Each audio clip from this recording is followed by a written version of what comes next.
I don't do all those things all the time, so it's one at a time, all balanced, hopefully. Yeah, very happy to be here, and thank you to the other speakers as well. So I would like to start the talk by just taking you back to about 100 years ago. So the founder of the Baha'i faith, who's Baha'u'llah means the glory of God. And as the order of things suggests, the Baha'i faith is the most recent in line of the world's religions. So about over 100 years ago, Baha'u'llah wrote a letter to the world's leaders. And amongst those was Queen Victoria. And in that letter, Baha'u'llah compared the world of humanity to the human body. So very much like our previous speaker was saying about our interconnectedness and the fact that one cannot function without the other.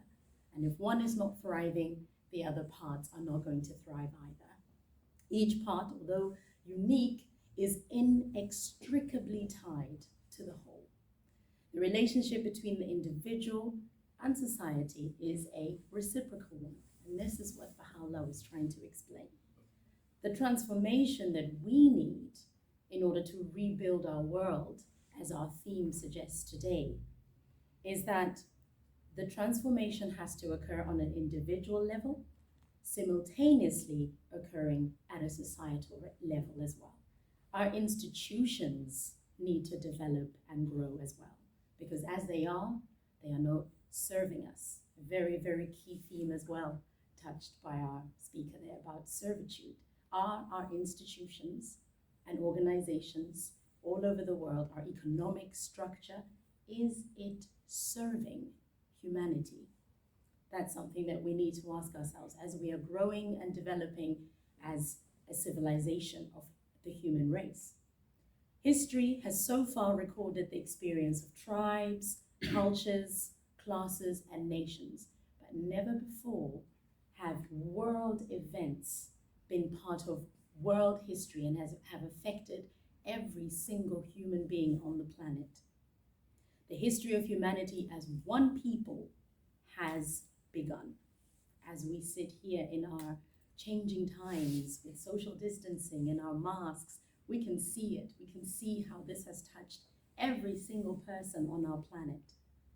Only when the concept of the oneness of humanity has been wholeheartedly embraced by those who are the decision makers, those in power, then the people of the world can be drawn into the task of formulating common goals and committing ourselves to the attainment of those goals. Perhaps that's why the climate goals and resolutions of COP26 have not been satisfactory. We have all felt like more should have been done. The resolutions so far, we have noticed, lack a certain sense of justice. Justice is the one power that can translate the dawning consciousness of humanity's oneness into a collective will, through which the necessary structures of global community life can be confidently erected. Without justice, we cannot hope to restructure our institutions.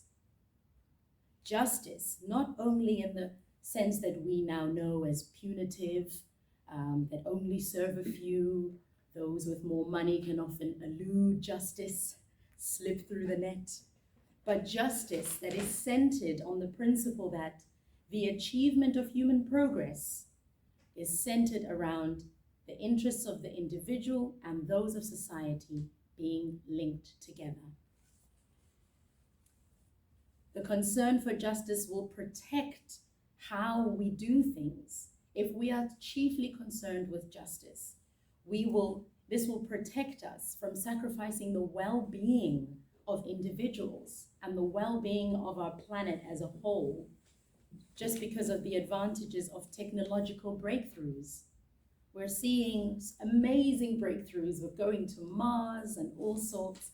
Now, I'm not here to dampen people's exploration spirits. I'm not saying let's not do it, but I'm wondering if we are neglecting the well-being of individuals and the planet in pursuit of those technological gains.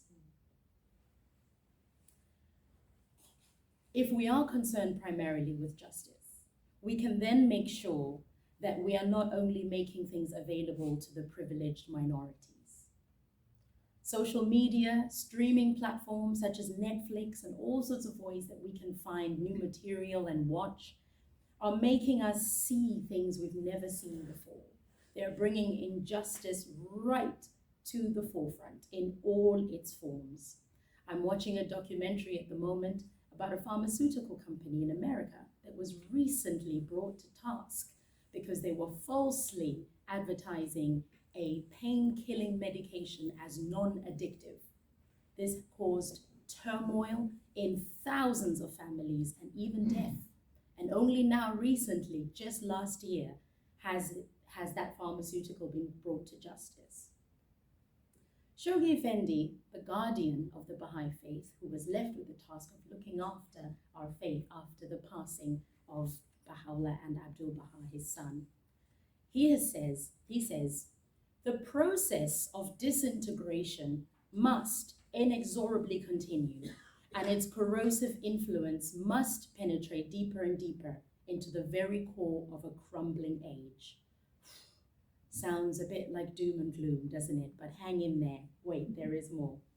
Much suffering will still be required, ere the contending nations, creeds, classes, and races of mankind are fused in the crucible of universal affliction and are forged by the fires of a fierce ordeal into one organic commonwealth, one vast, unified, and harmoniously functioning system.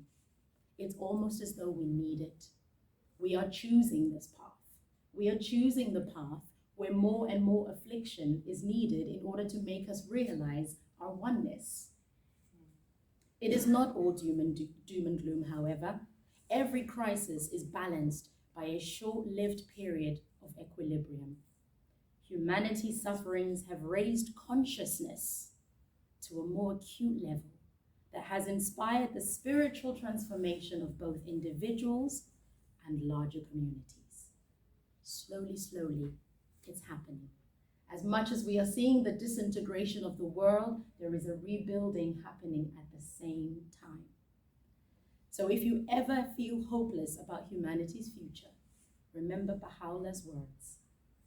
O ye that inhabit the heavens and the earth, there hath appeared what hath never previously appeared.